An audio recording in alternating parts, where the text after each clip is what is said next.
Bonjour à tous, nous nous retrouvons pour un nouveau numéro d'initiative Rollist et je reçois quelqu'un aujourd'hui que j'invite à se présenter. Je t'en prie. Bonjour à tous.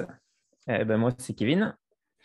Que dire sur moi? Je suis à l'initiative d'un projet qui s'appelle les Années Casus. Donc, on va en parler. Je pense qu'on est là pour en parler. Ouais, absolument. Alors déjà, première chose, c'est que quand on recherche un petit peu de quoi il s'agit, on voit l'évocation d'un nom qui est Ludic Event. Alors Ludic Event, c'est qui et quelle est l'activité? Alors, Ludic Event, c'est moi. C'est une entreprise individuelle. Le principe de cette entreprise, son activité, c'est principalement l'organisation, c'est de l'événementiel, donc c'est de l'organisation d'événements ludiques. Alors, ça va de la simple soirée de jeux de plateau. J'organise des soirées de jeux de société dans différents endroits, que ce soit des bars, des restaurants, dans des entreprises. On organise des soirées sur différents thèmes. Et puis, ça peut aller aussi jusque l'organisation de soirées enquête, murder party, jeux un peu plus immersifs.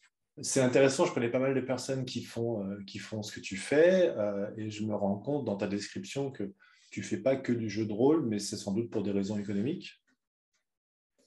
Oui, en même temps, c'est vrai que du coup, je ne l'ai pas mentionné, mais je fais aussi du game mastering à domicile. Alors, ce n'est pas une activité que j'ai beaucoup fait pour l'instant. Et effectivement, du coup, comme tu le dis, c'est que de façon économique, pour l'instant, c'est compliqué, à mon avis, de se lancer à fond. Alors, je connais une personne qui le fait, mais qui, à côté, a encore un emploi. Euh, et puis, moi, c'est pareil. En fait, à côté, j'ai aussi un emploi. Je ne vis pas que de mon activité actuelle. D'ailleurs, ce n'est pas la première entreprise que je monte, mais j'ai à D'accord. côté, j'ai une activité. On parle peut-être de Jean-Marie Noël. Ouais, effectivement. Ouais. Bon, très bien, on le salue, ainsi que l'équipe des gens qui travaillent à faire reconnaître les MJ Pro et avancer sur ce sujet-là, mais c'est un autre domaine. Alors, on va rentrer dans le détail progressivement, mais en quelques mots, le projet des années Casus, c'est quoi?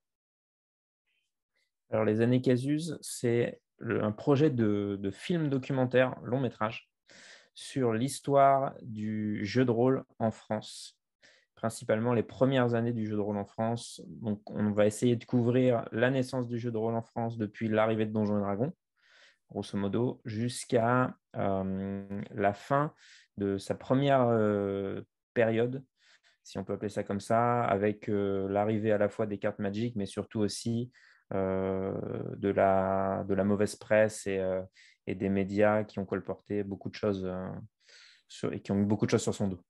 Oui, je crois d'ailleurs que cette mauvaise presse et ce qui a été l'initiative de créer la FFJDR il y a un peu plus de 20 ans. Moi, j'en faisais pas partie du tout, j'y suis que depuis 6 mois. Alors, on enregistre cette interview aujourd'hui le 6 février. Je suis repassé voir la page Game on Tabletop qui dit que la campagne de financement participatif démarre dans 8 jours. Alors, est-ce que c'est un hasard de calendrier ou tu voulais passer la Saint-Valentin dans l'amour de ton projet? C'est une bonne question. Alors, la date est fausse. En fait, D'accord. on essaye de caler des dates. Bon, pour le coup, là, c'est vraiment du hasard. Mais c'est un beau clin d'œil quand même. L'idée, là, par contre, c'est que sur la date qu'on aimerait arrêter officiellement, ça serait le 1er mars. D'accord. Donc, On attendait débuter le surtout 1er mars ou finir le 1er mars? débuter le 1er mars. Ok. Oui, donc ouais, vous avez encore un petit peu de temps. Alors, on ne sait pas grand-chose encore du projet en dehors d'un petit article du Fix qui évoque des interviews avec Didier Guzerix, Jean-Marie Noël, Anne Bétillard, Peter Watts. Est-ce que tu auras un petit scoop à partager aux spectateurs?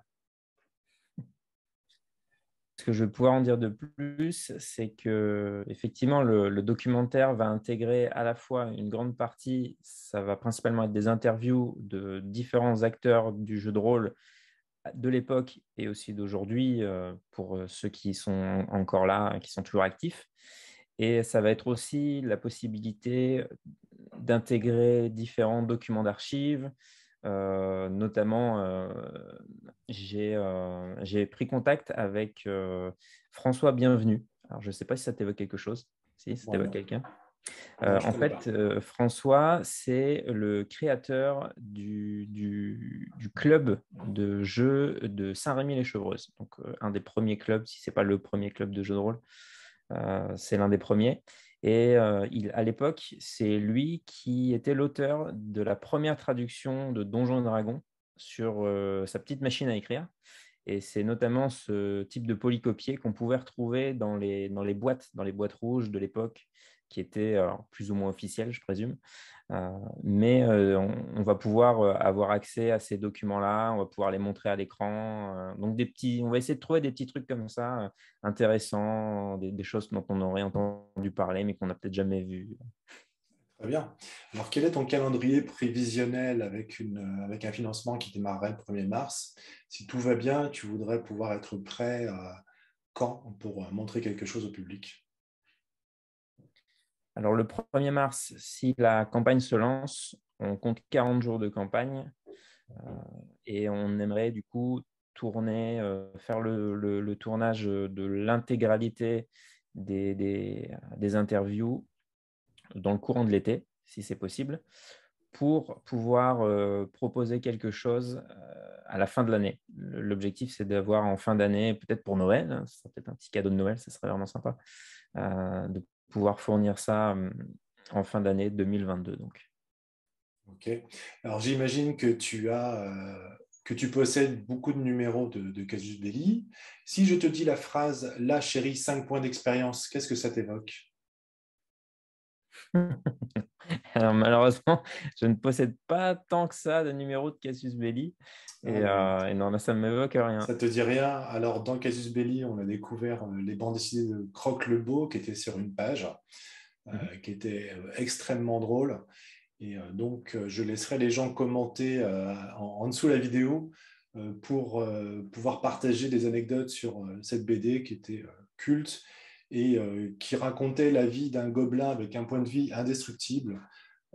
Et dans cet épisode-là, il y avait donc une magicienne qui montrait les 5 points ambulants, les 5 points d'expérience ambulants qu'était ce gobelin à son chéri barbare qui voulait le dégommer. Alors, que penses-tu de la version actuelle de Casus Belli remis sur les rails par Black Book Édition? Eh ben, j'en pense que du bien parce que j'y suis abonné déjà. Alors, j'aime beaucoup le format. Je le trouve très actuel, dans l'air du temps. C'est super qualitatif, c'est très dense. Euh, il y a beaucoup de contenu et ça, je trouve, c'est vraiment extraordinaire. Ils font un super travail parce qu'avoir autant de contenu aussi qualitatif, de scénarios, d'interviews, de news, il y a beaucoup de news parce que maintenant, je pense qu'avec l'époque actuelle et un peu le renouveau du jeu de rôle, on a énormément de sorties de jeux. Du coup, de pouvoir réussir à faire le tour de tout ça, de le condenser, de le présenter aux gens, je trouve que c'est un énorme travail. Et pour moi, j'aime beaucoup leur nouvelle version. Ouais.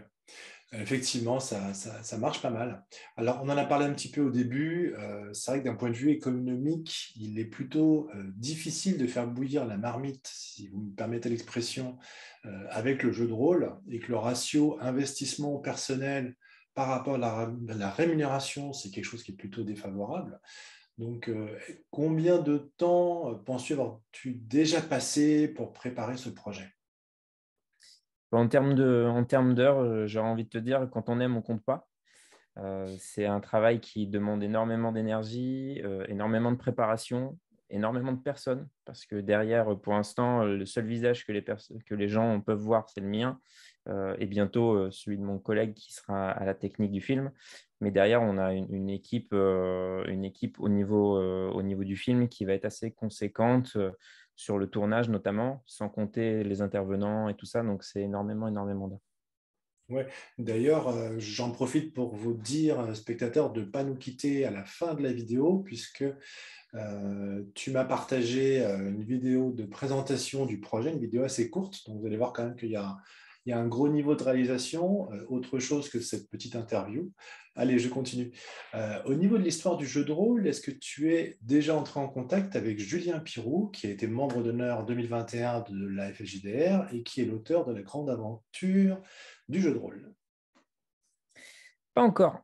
C'est Bon, quelque chose que je veux faire. Ouais. ok, mais si ce n'est pas le cas, on te met en relation avec plaisir. Écoute, moi j'ai fait le tour des questions que j'avais pour toi. On a hâte de voir ce que ça va donner, ce que tu vas pouvoir, avec ton équipe, réaliser. Tous les projets comme ça, les initiatives, on a envie de les porter et de les faire connaître. Alors à ton tour, est-ce que tu auras une question à me poser? Oui, alors j'aimerais bien savoir, est-ce que tu pourrais nous raconter une anecdote en jeu? Je ne sais pas si tu es meneur de jeu, joueur ou les deux. Les deux. Les deux, ok. J'aurais bien aimé connaître une anecdote hilarante sur une de tes parties de jeu. Ok. Alors, la plus grande crise de rire que j'ai jamais eue, c'était il y a très longtemps, à l'époque où je faisais des parties de jeux de rôle qui commençaient à 14 heures et qui finissaient le lendemain à 5 ou 6 heures du matin. Et on jouait à ADD et dans notre enquête, on devait aller dans le peuple des hommes-poissons.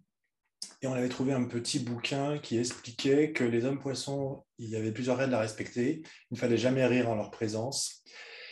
Et il fallait leur apporter un poisson pourri, un truc vraiment infect. Et il fallait commencer chaque phrase par baboule. Et on essaie de se préparer à cette rencontre. Il y avait un personnage qui était le ranger, qui était plutôt le porte-parole du groupe.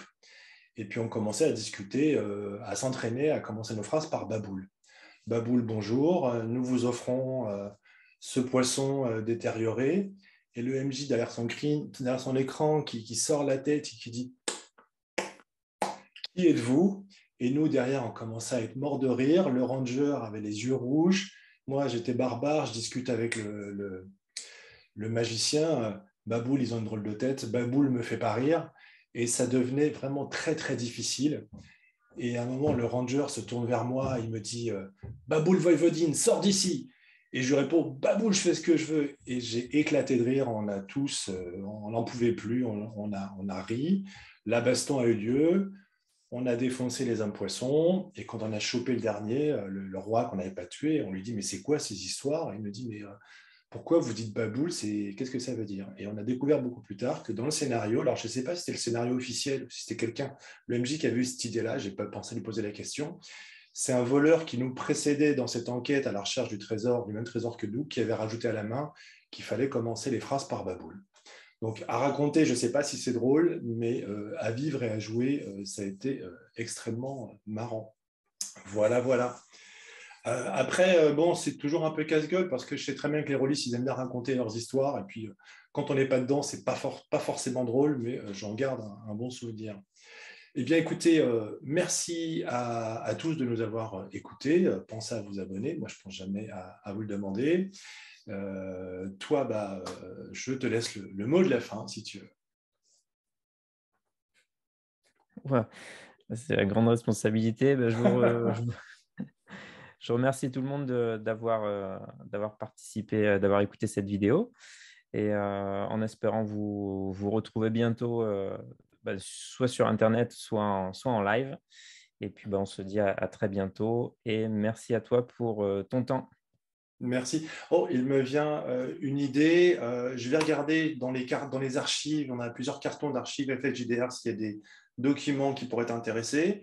Est-ce que tu as envie que la communauté rôliste te partage des choses? Est-ce que tu veux lancer un appel ou tu penses que tu as assez de matériel déjà?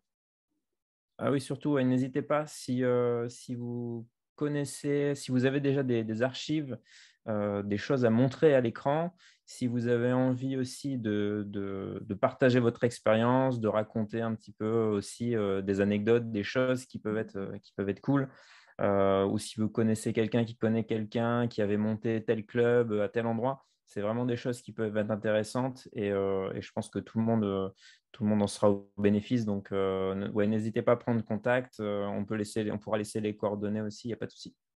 Ok, ça marche. Merci à tout le monde. Jouez, amusez-vous. À bientôt.